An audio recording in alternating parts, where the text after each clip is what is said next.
ये आकाशवाणी रायपुर है। छत्तीसगढ़ी समाचार बुलेटिन के संग स्मिता शर्मा के जय जोहार। आज के प्रमुख समाचार। प्रधानमंत्री नरेंद्र मोदी हा आज देश में कोरोना संक्रमण के स्थिति के समीक्षा करेन। प्रदेश में आज राज्य स्तरीय ई लोक अदालत के आयोजन करेगिस और प्रदेश में बिना राशन कार्ड वाले प्रवासी श्रमिक मन ला अब जुलाई और अगस्त महीना में घलो 5 किलो अनाज निःशुल्क दे जाही। अब समाचार विस्तार ले। प्रधानमंत्री नरेंद्र मोदी हा देश में कोरोना संक्रमण ले होए स्थिति के आज समीक्षा करेन। ओमन हा देश के आने आने भाग के स्थिति और आने आने राज्य के तैयारी के जायजा लेन। श्री मोदी हा सार्वजनिक स्थल में व्यक्तिगत स्वच्छता और सामाजिक अनुशासन बनाए ऊपर जोर दीन। ओमन कहिन की कोरोना वायरस के बारे में जागरूकता लाए के प्रयास सरलग होना चाहिए। ओमन हा दिल्ली में महामारी के स्थिति में नियंत्रण पाए में केंद्र, राज्य सरकार और स्थानीय प्राधिकरण के प्रयास के तारीफ करीन। प्रदेश में आज राज्य स्तरीय ई लोक अदालत के आयोजन करेगी। छत्तीसगढ़ उच्च न्यायालय के मुख्य न्यायाधीश पीआर रामचंद्र मेनन के पगरैती में ये लोक अदालत की शुरुआत हुई। उद्घाटन के बाद सब्बो खंडपीठ में वीडियो कॉन्फ्रेंसिंग के माध्यम ले मामला के सुनवाई करेगी। कोरोना संक्रमण ला देखत ये ई लोक अदालत में पक्षकार और अधिवक्ता मन हा न्यायालय में सीधा उपस्थिति दे के बजाय वीडियो कॉन्फ्रेंसिंग के माध्यम ले अपन पक्ष राखीन। रायपुर जिला न्यायालय में 24 खंडपीठ बनाए गए रहे, जेमा लगभग 900 प्रकरण ला सुनवाई बर राखेगीस। वहीं बिलासपुर जिला में 9 खंडपीठ के माध्यम ले 500 ले ज्यादा मामला के सुनवाई करेगीस। एमा लंबित सिविल वाद, मोटर दुर्घटना दावा, पारिवारिक और आपराधिक मामला के अलावा राजीनामा योग्य मामला शामिल रहिस। प्रदेश में बिना राशन कार्ड वाले प्रवासी श्रमिक मन ला उचित मूल्य के दुकान ले अब जुलाई और अगस्त महीना में घलो प्रति व्यक्ति प्रति महीना 5 किलो अनाज निःशुल्क दे जाही। खाद्य विभाग इस संबंध में सबो जिला कलेक्टर मन ला पत्र जारी करके 31 अगस्त तक चाउर बांटे जाए के निर्देश दीन है। राशन लेवैया प्रवासी श्रमिक मन के पंजीयन खाद्य विभाग के जन भागीदारी वेबसाइट में ऑनलाइन करे जा सकत है।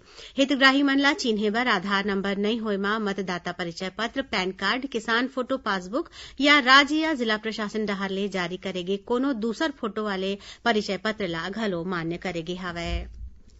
प्रदेश में चालू खरीफ बछर में पुनर्गठित मौसम आधारित फसल बीमा योजना लागू करेगे है। एमा ऋणी और अऋणी किसान मन अवैया 15 जुलाई तक लोक सेवा केंद्र, बैंक शाखा, सहकारी समिति या बीमा कंपनी के प्रतिनिधि मन ले संपर्क करके अपन उद्यानिकी फसल के बीमा करवा सकत हैं। चुने गए उद्यानिकी फसल के बीमा कराए बर किसान मन ला फसल बर तय करेगे ऋण के 5% राशि देना होही और बाचे राशि शासन डहार ले वहन करे जाही। प्रदेश के सबो जिला मन में लोगन मन ला सस्ता कीमत में छत्तीसगढ़ी व्यंजन देवाए बर 15 अगस्त ले गढ़ कलेवा शुरू करे जाही। जम्मू जिला कलेक्टर परिसर में गढ़ कलेवा शुरू करे के निर्देश कलेक्टर मन ला देगे है। संस्कृति मंत्री अमरजीत भगत हा रायपुर में विभागीय कामकाज के समीक्षा के दौरान ये जानकारी दीन। ओमन अधिकारी मन ले कहिन कि छत्तीसगढ़ के संस्कृति ला संरक्षित करना मूल उद्देश्य होना चाहिए। ओमन बाजगीत, मोहरी जैसन पारंपरिक विधा ला संरक्षित करे बर कार्य योजना बनाए के घलो निर्देश दीन। श्री भगत हा कि हिनकी बस्तर और सरगुजा में कई ठन पारंपरिक लोकगीत, नृत्य और संगीत विलुप्त होवत है। ओमन ला चिन्हित करके संरक्षित करना जरूरी है। प्रधानमंत्री नरेंद्र मोदी हा 26 जुलाई के आकाशवाणी के मन की बात कार्यक्रम में देश विदेश के लोगन ले अपन विचार साझा करही। यह मासिक रेडियो कार्यक्रम के 67वां कड़ी होही। ओमन लोगन मन ला अपन विचार साझा करे बर आमंत्रित करे हैं। लोगन अपन संदेश रिकॉर्ड करे बर 1811117800 डायल कर सकत हैं या नमो ऐप, ओपन फोरम और माई जीओवी में संदेश लिख सकत हैं। छत्तीसगढ़ी समाचार बुलेटिन आप मन आकाशवाणी रायपुर ले सुनत हव। छत्तीसगढ़ के खबर ले है आपकी वास्ता और खबर के विश्वसनीयता ले है हमर वास्ता। आकाशवाणी समाचार रायपुर के प्रादेशिक समाचार बुलेटिन के संगे संग हमार समसामयिक कार्यक्रम आप रेडियो के संग अपन मोबाइल में घलो सुन सकत हो। आकाशवाणी समाचार फेसबुक, ट्विटर और यूट्यूब में घलो हावय। हमार फेसबुक पेज हरे Chhattisgarh news on AIR, Twitter handle CGAIR news और हमार यूट्यूब चैनल हरे छत्तीसगढ़ AIR न्यूज। तो अब रेडियो के संगे संग आपके मोबाइल के माध्यम ले हम आप तक पहुंचत हन। छत्तीसगढ़ के हर खबर पर सुनत रहो आकाशवाणी समाचार। अब आगू बाढ़न बांचे समाचार कोती।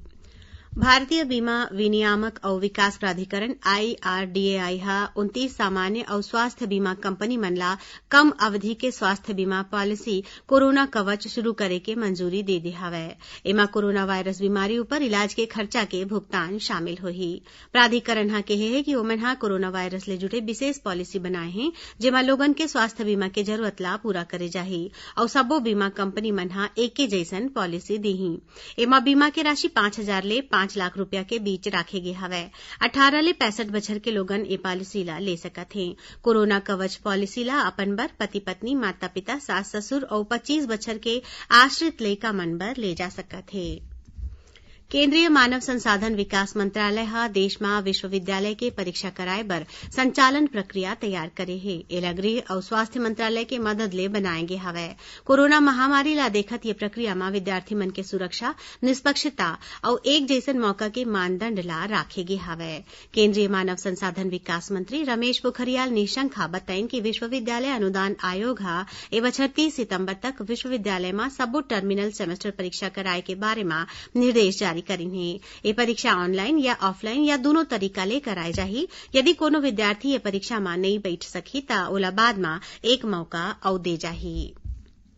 आज विश्व जनसंख्या दिवस हरय। हर बछर 11 जुलाई के ए दिन ला मनाए जाथे।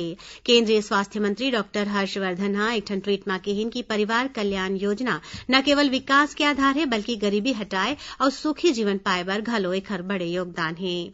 एती छत्तीसगढ़ में घलो विश्व जनसंख्या दिवस में कतकुन कार्यक्रम कराए गिस। ए मौका में जनसंख्या नियंत्रण बर परिवार नियोजन के बारे में लोगन ला जानकारी दे गिस।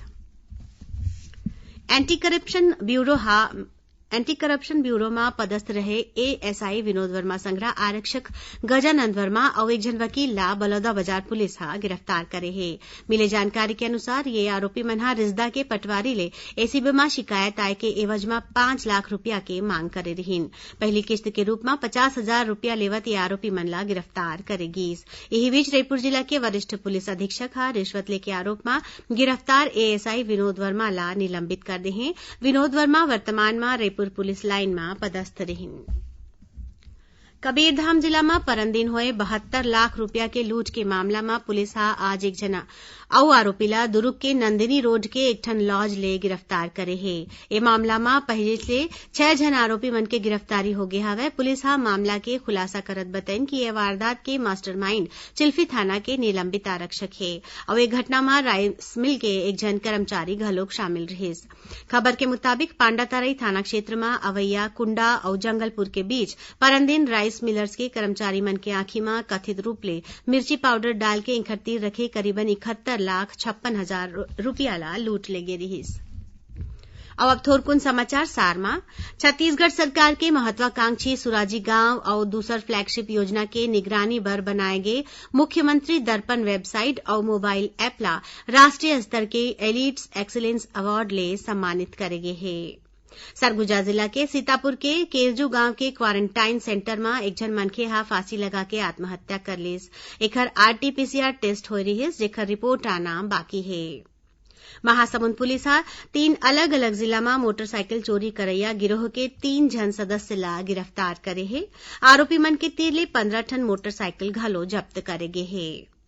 और जगदलपुर के आमागुड़ा चौक में कोतवाली पुलिस हा करीबन 21 किलो गांजा के संग 2 जन आरोपी मन ला गिरफ्तार करे है।